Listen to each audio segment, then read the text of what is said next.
I arrived in Mexico City about a week ago to begin my digital nomad journey. This city has been recommended a lot by other digital nomads, and after spending time here, I can confidently say that the reviews were 100% spot on. I mean, this city has a charm to it. It's a fine mix of regional culture, great food, friendly people, and modern architecture. What's not to love about it? I mean, if you're in the situation that I was a few years ago, where you're thinking, how exactly do I become a digital nomad and travel the world? Well, in this video, I will be sharing with you the same roadmap that I used. It's gonna help you answer all of the burning questions that I had and what to do about them moving forward.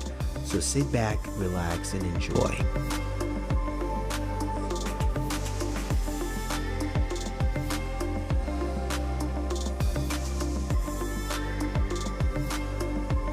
Alright, so if you want to become a digital nomad, you need to first decide if the lifestyle is for you. A lot of people like flexibility in their lifestyle. A lot of people love to have a routine. They love to wake up in the morning, go to a particular gym. They love to shop at a specific grocery store.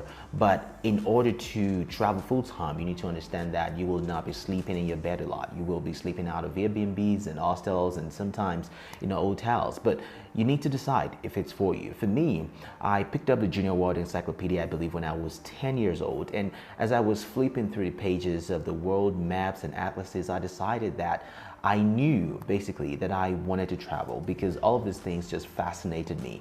And every day when I wake up, I cannot get the idea of travel out of my head. So for me, I didn't really care about owning things or being rooted in a particular place or, having a specific routine when I wake up or shopping at certain places. I just knew that I wanted to travel. So this lifestyle is very easy for me.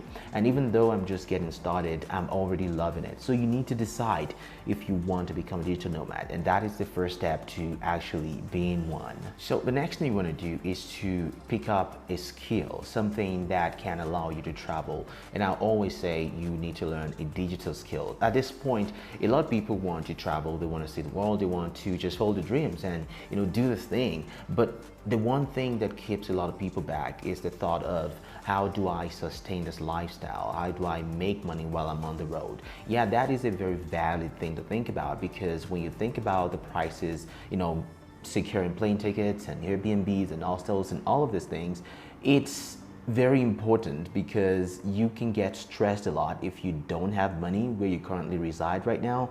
How much more of a stress you go through when you are in a foreign country where you don't know anyone and you don't have any money. So that can be really stressful for a lot of people to think about. But one thing I need you to understand is that if you want to live this lifestyle, you need to, imagine or think about the different things that you have to do to achieve it, because it's not just going to come to you. You have to go out of your way to, to get the lifestyle that you want. So you pick up a digital skill. For me, I was able to, learn Facebook ads, which is what I currently do, but it's not something that I consciously, decided that I wanted to learn. So a couple years ago, when I was trying to start my own e-commerce store, I would, run ads on Facebook, and I wasted a ton of money. I lost money a lot trying to do Facebook ads.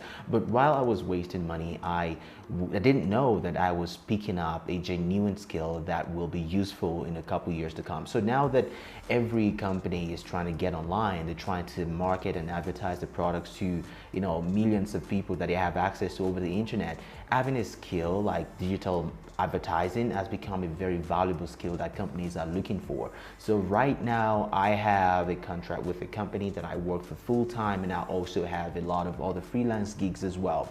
So these are the things that I do on the side. Now this company is based in the United States, so I earn in dollars and I'm able to spend in the local currency, which most of the time is a weaker currency. So that is a very huge advantage, and I also have clients that I do this for on the side as well. So you need to look inwards. Do you have a skill right now that you can monetize? Maybe you know how to write. Maybe you can just look at online and see if you can write blog posts or social media posts for companies that are needing this. I know there's a ton of company.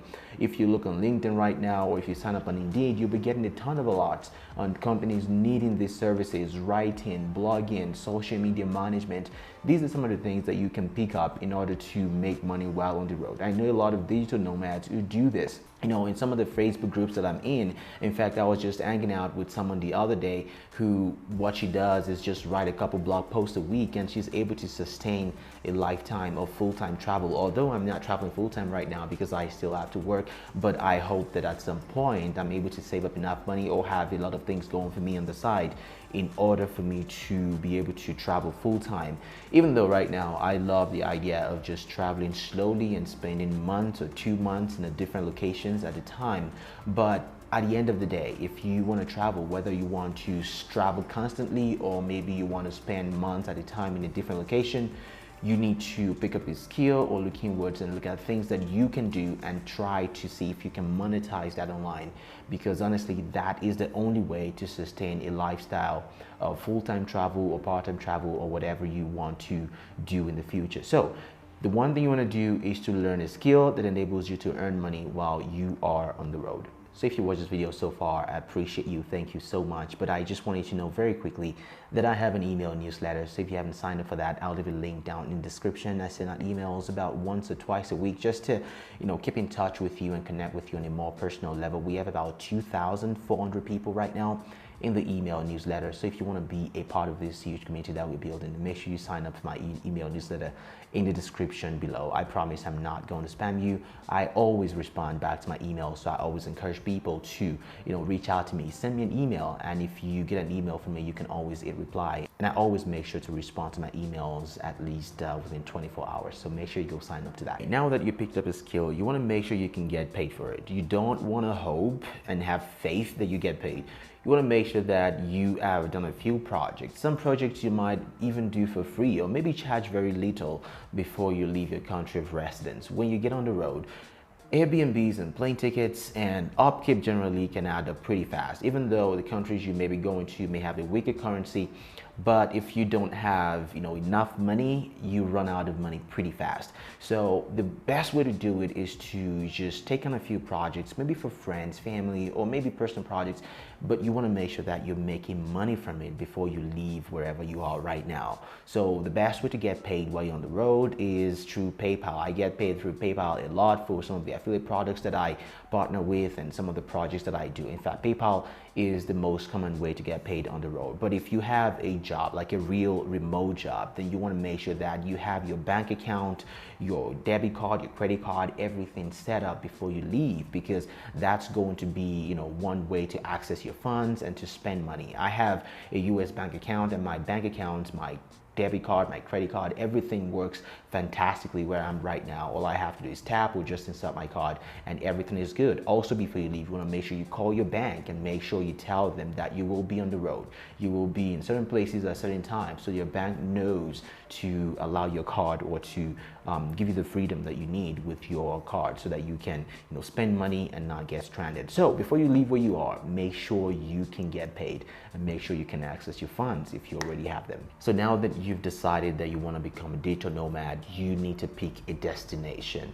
Now this is dependent on several factors. For me, it was dependent on what country issued my passport and how do I want to travel. Do I want to travel slowly, or do I want to go rapidly from country to country? And what are the current needs of your current job? Do you have a job where you have to, be on calls and meetings every single day? Now, these are things that I had to consider. And one is my passport. Now, I don't have access to a lot of countries visa-free, like say if you're from the United States, like you have access to. You have a lot of countries you can go to if your passport is issued by the United States. I think about 170 countries of them that you can go to visa-free. But for someone like me who isn't an American citizen, my passport is issued by Nigeria, and there's only a handful of countries that I can go to.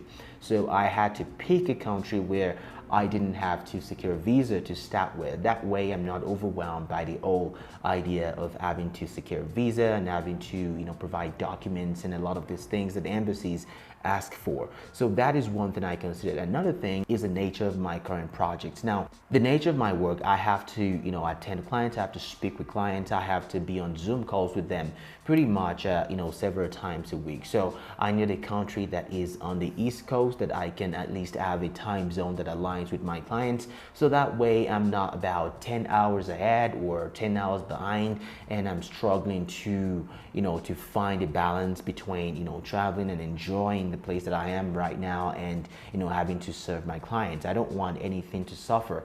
So that's something I consider. Now that I'm in Mexico City, I'm still in Central Time, which means I can still conduct business within the day, and everything has been good.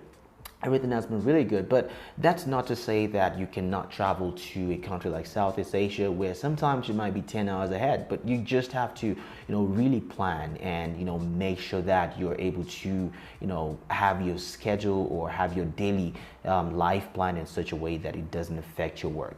So one other thing I had to consider was that I wanted to spend time in the destinations that I wanted to visit. Mexico City has always been a place I wanted to come to, so spending time here, at least a month or two at a time, was something that just came naturally to me. So I'm loving Mexico City right now. I'm gonna be here for at least a month or maybe 2 months. We'll see what happens, but right now it just feels like the easiest country for me to get into, plus all the modern architecture and the culture and the food and several things that I've read online that just drew me to Mexico City.